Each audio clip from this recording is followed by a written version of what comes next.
언니, 내 얘기 좀 들어줄래? 요즘 너무 힘들어서 누구한테라도 털어놓지 않으면 미칠 것 같아. 남이 편 준혁이 있잖아. 내 편 말고 남편이랑 시어머니 때문에 정말 미치겠어. 시작은 그럴듯할 줄 알았어. 그럴 줄 알았지.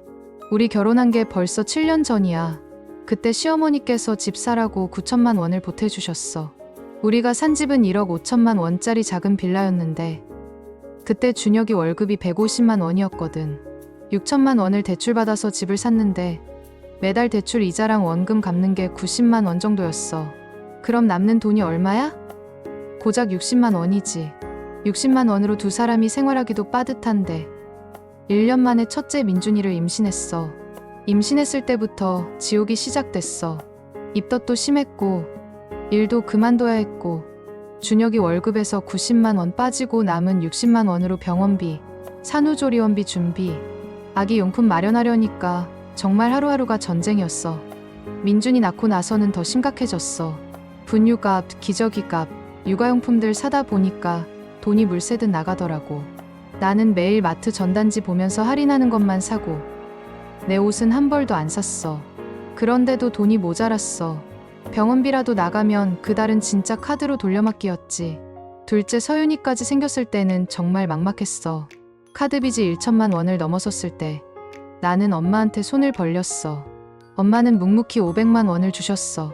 지우야, 너무 힘들면 집으로 돌아와도 돼. 라고 하시면서 그 말에 울었어. 대출 원금과 이자를 더는 감당할 수가 없었어. 매달 갚아야 할 돈이 200만 원이 넘었는데 준혁이 월급은 150만 원이잖아. 결국 집을 팔기로 했어. 시어머니가 보태주신 그 집을 말이야. 시어머니한테 전화하는 게 제일 무서웠어. 준혁이가 해야 하는 거 아니냐고 했더니 자기가 말 못하겠다고 하더라고. 결국 내가 전화했어. 어머니, 죄송하지만 집을 팔아야 할 것 같아요. 시어머니 목소리가 싸늘해졌어. 그럼 우리가 보탠 돈은? 그 후로 시어머니 목소리에서 따뜻함이 완전히 사라졌어. 집 한 돈으로 빚 갚고 나니까 전세금도 제대로 마련이 안 됐어. 서울에서는 더 이상 살 수가 없었어. 결국 양주로 갔어. 양주의 낡은 빌라에서의 1년은 지옥이었어. 나는 답답했고 우울했어. 매일 울었어. 애들 재우고 나면 화장실에 들어가서 소리 죽여가며 울었지. 양주에서 1년 살다가 그 빌라마저 주인이 집을 팔겠다고 해서 나가야 했어. 참금융권 대출 기록 때문에 다른 데서도 대출이 안 나왔어. 우리는 말 그대로 쫓겨났어. 갈 곳이 없어서 서울에서 그나마 집값이 싼 도봉동으로 왔어. 월세 50만 원짜리 작은 빌라. 그곳에 살면서 나는 정말 우울증에 걸렸어. 병원에 가니까 중등도 우울증이래. 민준이도 어린이집에서 적응을 못하고 친구들과 자주 싸웠대. 그래도 나는 포기하지 않았어. 애들 어린이집 보내놓고 편의점 알바를 시작했어. 준혁이도 그제야 정신을 차린 건지 주말에 대리운전을 시작했어. 우리는 그렇게 악착같이 돈을 모았어. 3년이 걸렸어. 3년 동안 우리는 정말 개미처럼 일했어. 그렇게 해서 삼금융권 빚을 다 갚았고 다시 전세 대출을 받을 수 있게 됐어. 노원구에 전세 1억 원짜리 빌라로 이사갔어. 준혁이가 더 큰 결심을 했어. 택배 새벽 배송 일을 시작한 거야. 새벽 2시에 일어나서 6시까지 배송하고 낮에 회사 가서 일하고 저녁에 또 배송하는 거야. 첫 달 준혁이가 무너졌어. 원래 90kg이던 몸무게가 80kg으로 떨어졌어. 2달째 75kg, 3달째 70kg, 4달째 65kg. 원래 건장하던 사람이 앙상하게 말라갔어. 돈은 확실히 늘어났어. 통장에 돈이 쌓이는 게 보였어. 아이들 학원도 보내기 시작했어. 그런데 준혁이가 점점 말라가는 모습을 보면서 나는 행복하지 않았어. 그날 오후 3시쯤 준혁이 회사 동료한테서 전화가 왔어. 사모님, 준혁 씨가 쓰러졌어요. 지금 119 불렀어요. 머릿속이 하얘졌어. 응급실 의사 선생님이 말했어. 심근경색 전 단계예요. 과로가 심각하네요. 일을 줄이셔야 해요. 준혁이는 이틀간 입원했어. 그 이틀 동안 우리 엄마가 병원에 오셨어. 엄마 집이 근처라서 매일 와서 간병을 도와주셨어. 시어머니는 부안에 계셔서 오시지 못했어. 이 일이 불화의 시작이었어. 준혁이가 퇴원하고 일주일쯤 지났을 때 엄마랑 평상시처럼 이런저런 일상을 얘기하고 있었어. 며칠 뒤 추석인데 엄마가 시댁에 언제 가냐고 물어보는 거야. 그러더니 시댁 가면 물건 조금만 사고 아껴야 해 이런 소리를 하길래 엄마 갑자기 무슨 말이야. 내가 무슨 물건을 얼마나 산다는 거야. 갑자기 무슨 소리야? 이러면서 다그치고 물으니 엄마가 나중엔 사실은 며칠 전에 시댁에서 전화가 왔는데 안부 묻고 이런저런 얘기하다가 명절마다 가면 어머니가 음식을 장만하지 않으시고 있다가 나한테 동서네랑 같이 장 봐서 음식하라고 카드를 주시는데 그 카드 값이 많이 나왔다고 하시면서 내 씀씀이가 해프다고 하셨다는 거야. 장은 나 혼자 봤나. 다 같이 장 보고 다 같이 먹고 그 음식들 다 장 봐와서 손질하고 다듬어 음식까지 하고 온 나는 너무 어이없고 화가 나는 거야.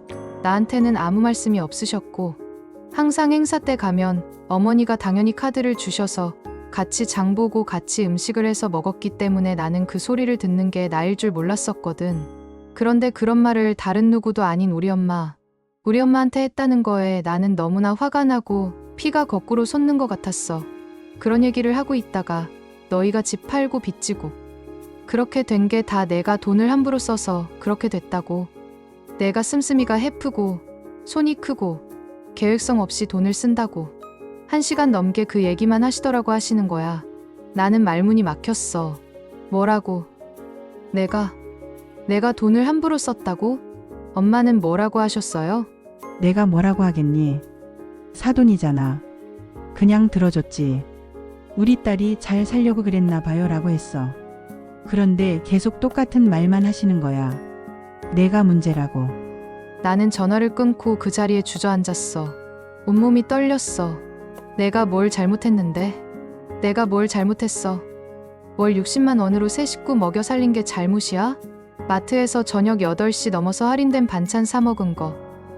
민준이 생일에 케이크 대신 호떡 사준 거. 내가 뭘 샀어? 핸드백, 화장품, 옷. 아무것도 안 샀어.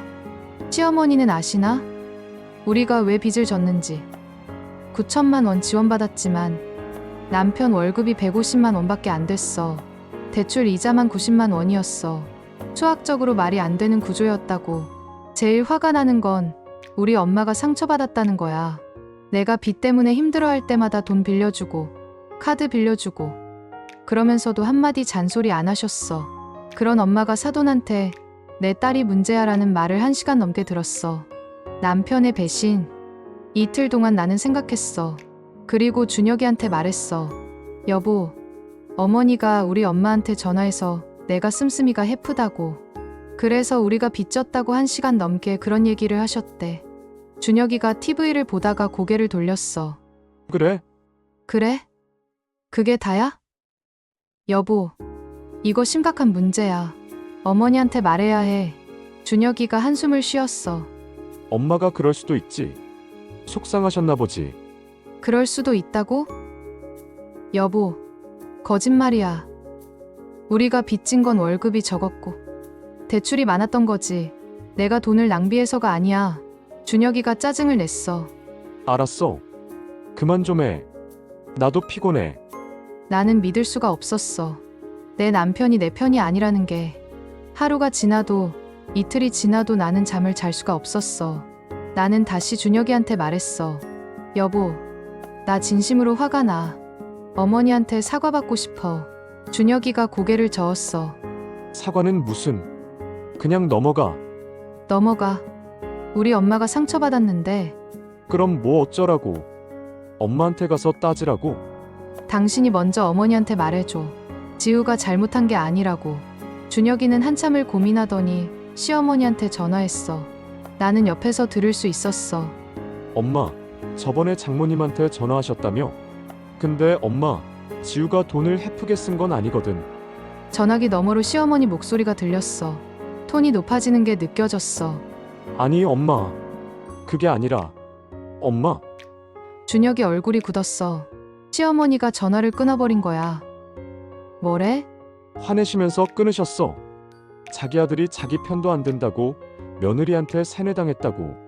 나는 준혁이한테 말했어. 알았어. 나는 시댁 안 갈 거야. 명절도 안 갈 거고 제사도 안 갈 거야. 단톡방도 나갈 거야. 지우야, 나한테 뭐라고 하지 마. 어머니가 나를 그렇게 생각하시는데 내가 왜 굳이 좋은 며느리 노릇을 해야 해? 하지만 그러면 나는 당신이 나를 지켜줬어. 한 번이라도 내 편을 확실하게 들어줬어? 늘 중간에서 어정쩡하게 있었잖아. 준혁이는 아무 말도 하지 못했어. 나는 시댁 단톡방에 그동안 감사했습니다. 저는 개인 사정으로 단톡방을 나가겠습니다라고 올리고 나왔어. 그 후 그렇게 3개월이 지났어. 나는 시댁과 완전히 연락을 끊었어. 명절도 안 갔어. 처음에는 마음이 편하지 않았어. 하지만 시간이 지날수록 오히려 편해졌어. 시어머니 눈치 안 보고 사니까 마음이 가벼워졌어. 준혁이와의 관계도 예전 같지 않아. 이 사람이 내 편이 아니라는 걸 확실히 알게 된 후로 마음이 멀어졌어. 그냥 아이들 아빠이자 생활비 버는 사람으로만 보여. 슬프지만 이게 현실이야. 언니, 내가 이 얘기를 길게 한 이유는 누군가에게 말하고 싶었기 때문이야. 그리고 깨달았어. 결혼해서 제일 중요한 건 사랑도 아니고 돈도 아니야. 내 편이 되어줄 사람이 있느냐 없느냐야. 준혁이는 나쁜 사람은 아니야. 열심히 일은 했지. 하지만 정서적으로는 내 곁에 없었어. 시어머니와의 갈등도 결국 준혁이가 제대로 대처했다면 이렇게까지 안 왔을 거야. 나는 이제 나를 위해 살기로 했어. 시댁 눈치 안 보고, 남편 눈치 안 보고, 내가 옳다고 생각하는 대로 살 거야. 우리 아이들은 잘 키울 거야. 그리고 이 아이들에게는 가르쳐 줄 거야. 자기 가족을 지키는 게 얼마나 중요한지. 성인이 돼서 결혼을 하면 결혼한 가정이 너희들 가족의 우선순위라고 그때 되면 나도 좀 서운하고 아프겠지만 내 자식이 나는 더 성숙하고 성장해서 행복한 가정을 이뤘으면 해. 이런 일이 있어도 우리 엄마는 이 모든 걸 이해해 주셨어. 지우야, 내가 오라. 엄마는 항상 내 편이야. 그 말이 얼마나 큰 힘이 되는지 몰라. 언니, 내 얘기 들어줘서 고마워. 나는 지금도 가끔 후회해. 그냥 참고 넘어갈 걸. 하지만 또 다른 한편으로는 생각해. 언제까지 참고 살아. 내 자존심은, 우리 엄마 상처는 진짜 힘들어. 답이 없는 것 같아. 그래도 이렇게 말하고 나니까 좀 후련해. 언니, 나 잘하고 있는 거 맞지?